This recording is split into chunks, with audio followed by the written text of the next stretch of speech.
Kauthulo mar moso nyikwara muga jwang mondo inyisgi ni to lony mari en mane kama wawuoye wach mar ochele nikech aneno ka joma neno wang'iyo ka ng'iyowa kanyo en ochele lilo nyakwara mogi kendo ma nyiso ni adieri odawuoye gino ming'eyo kendo ma samoro isetiyogo kata mana e odi machiegni. Erokamano George, an kaka wacho ni luonga an John Were, an asomo wach kodhi, iluongo ni seed science, aeto amede nyaka gi technology wach lab, mano research. To asetiyo kuonde mang'eny sirkal i research i wach kodhi, obed koth agriculture, koth agroforestry, mano yien, gu kodhi akodha man nyalo timore e Kenya ka. Koro mano mbalariany masekale.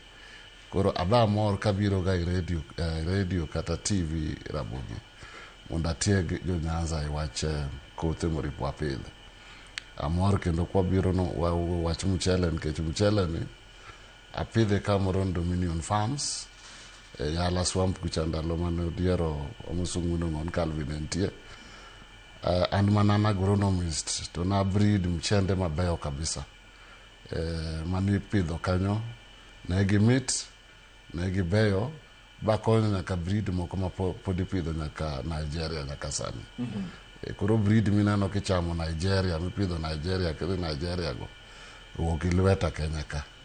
Wani mwaloso gi boteri gi Nigeria, bwatero joma nodhi loso gi Nigeria mwa Kenya kama pod tiyo nyaka kuro. Kuro around 80% ma mchele ma Nigeria oloso go John Were mineno bet kanini. Koro en gima amor kabiro wuoye kawuono. Erokamano ahinya jalony Nyakwara Mogi to be ok mana mano kende kata mana weche mag pith mar dhok bende chiemo ma bwalose nikech kanyo bende ene gi lony weche miwinjo kwacho ni breeding go Nyakwara Mogi keto kodhi ne riwo gi kodhi cha mondo obed makare. Wabiro bende loso kod wendo no mantiere Kisumu iluongo ni Walter Odum obiro moso wa en bende mondo wachak twak kapok wadhi Kisumu. Kapok wadhi Kisumu Were e Nyanza king'iye kaka Nyanza oti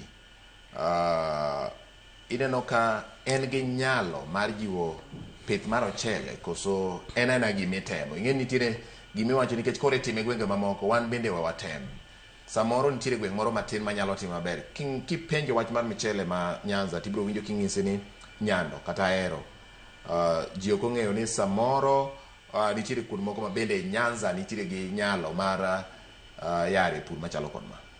Erokamano George, kirango pith ma mchele Kenya as a whole, iwacho ni Mwea ema golo 65% ma mchele mwachamo Kenya ka.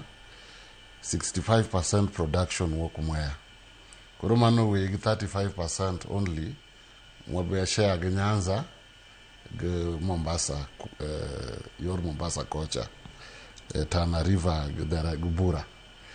To Nyanza kani wan kod potential areas manyalo pidho mchele. For example, wan kod Ahero and West Kano areas. Ma kidhi Ahero, so they are only doing 2,000 acres as I'm talking.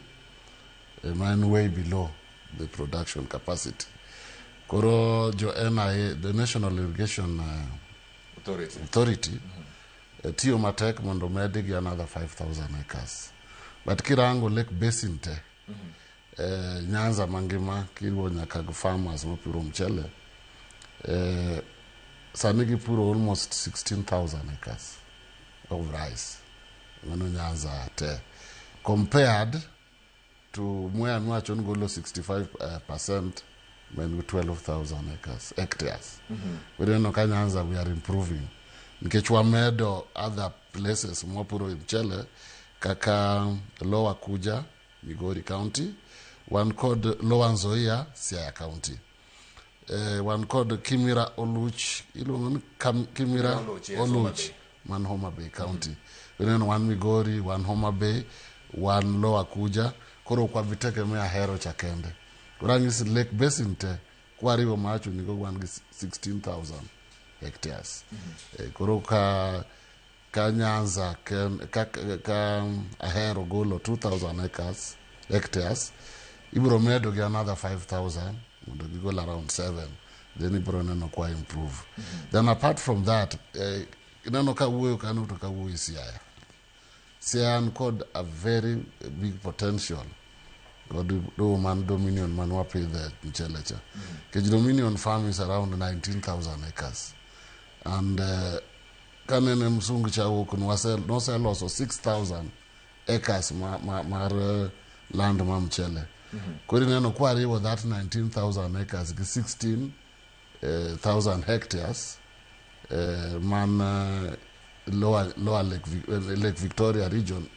Neno kwa brobedo a bigger area in Nyanza to produce the rice. Koro low to one go. It's a matter of encouraging farmers gumigi